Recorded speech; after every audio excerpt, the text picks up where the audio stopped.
Newton's laws of motion are very essential, especially when it comes to calculating several physical quantities such as momentum. So let us go back to the object moving along a straight line at a constant acceleration. Newton's first law of motion states that an object will continue in a state of rest or in a state of uniform motion at a constant speed along a straight line unless compelled to change that state by a net force. In other words, in a much simple term, basically an object will keep moving until a force disrupts them. So for example, let's say I have a box here and it's moving this way. And you notice the ground, and you notice, do you notice the box with wheels? Or any object with wheels, you notice that it's slowing down. That is not the first law violated. That's basically the first law being applied. Why? Because there's something opposing motion. Remember, friction exists. There is always something that is opposing the motion of an object, and most of it is friction. Now let us move on.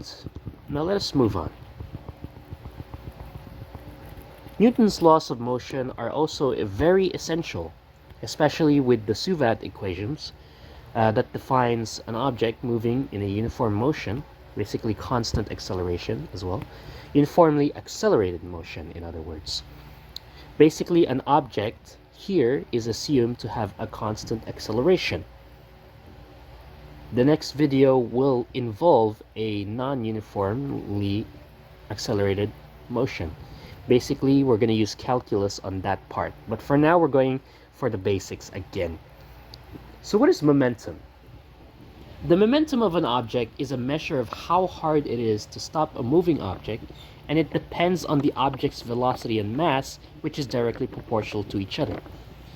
Keyword is how hard it is to stop a moving object. That's all you need to remember about momentum. Momentum is basically measuring how hard it is to stop a moving object. That's pretty much it.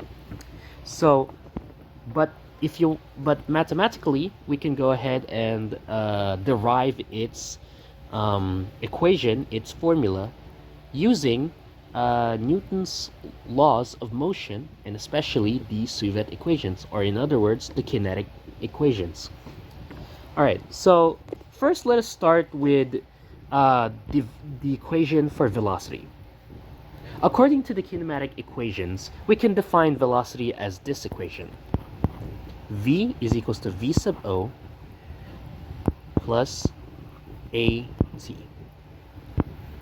This is the initial velocity, basically the starting velocity according to what the physics problem suggests, or what we're basically measuring the final velocity at a given time, starting with a specific velocity. Like for example, if you started to measure a car moving at 2 meters per second, and it accelerated by a constant of 5 meters per second squared for 10 seconds, then you would be able to find out what is the final velocity.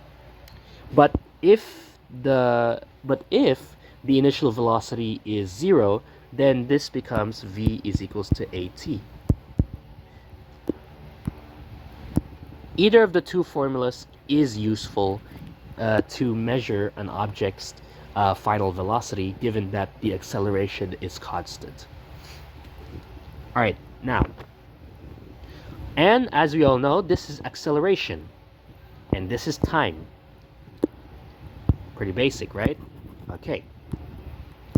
Now, oh wait, why did I erase it? Okay, let's write it back. Now let's define Newton's second law of motion. Well, as we all know, the constant acceleration here is proportional to the force and inversely proportional to the mass.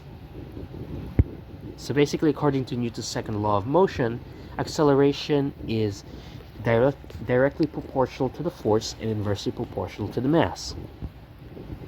This is the most basic law in physics.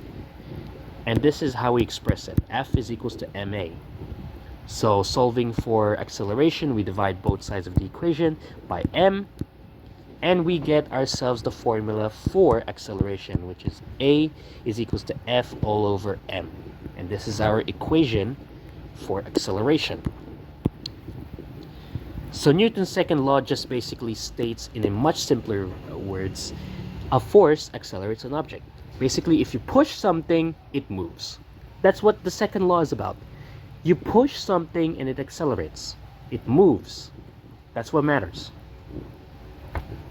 Okay, now let's go ahead and substitute A. Since A is equals to F all over M, we can go ahead and substitute that. So the equation becomes this. V is equals to V sub O plus F all over M times T. And we can go ahead and further rewrite this. So we have V is equals to V sub O plus F times T all over M. There we have it. Now, what I want to do next is that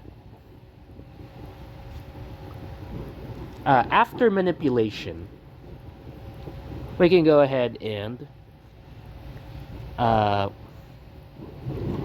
multiply both sides of the equation by the mass. This cancels out, and we have mv is equals to v sub o plus ft. We can go ahead and move this to the other side. So now we have mv minus v sub o is equals to ft.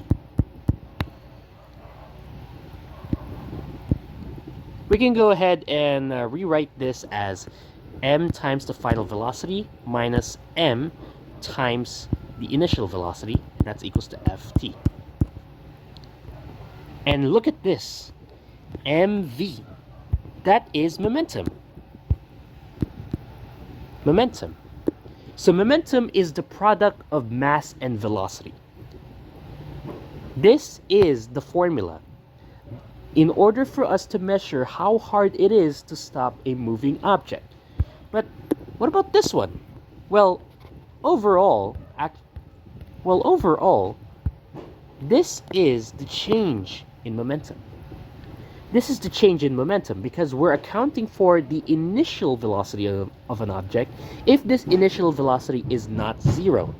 But if the initial velocity is zero, then the formula becomes simpler.